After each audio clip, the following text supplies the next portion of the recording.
The storm arrived like a wall, swallowing the streetlights whole. Snow piled faster than fear, and my plow roared awake before dawn. I cleared my driveway first, then started on the HOA roads, out of habit.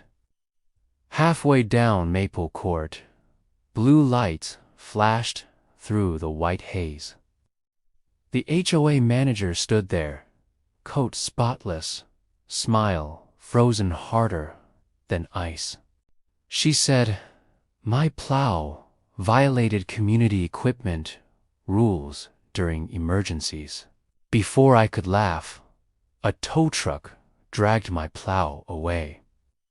Metal screamed, chains rattled, and my truck sat, suddenly useless. I watched the snow fall heavier, angrier, almost personal. By noon, cars were buried like forgotten bones.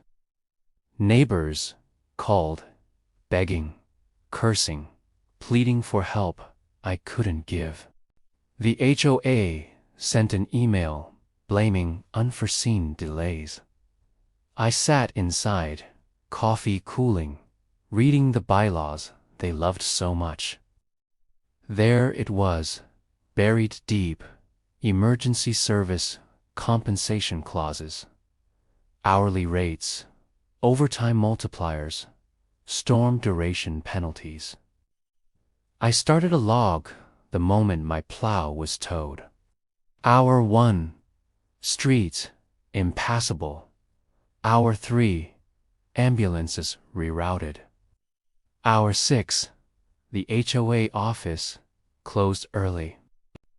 By morning, the neighborhood looked abandoned. I retrieved my plow once the storm broke. Then I sent the invoice. Every hour, every clause, every buried minute. The total made their fine look like pocket change. The board called an emergency meeting. Voices rose, excuses melted, signatures appeared. They paid within 48 hours. Next winter, my plow never got towed again.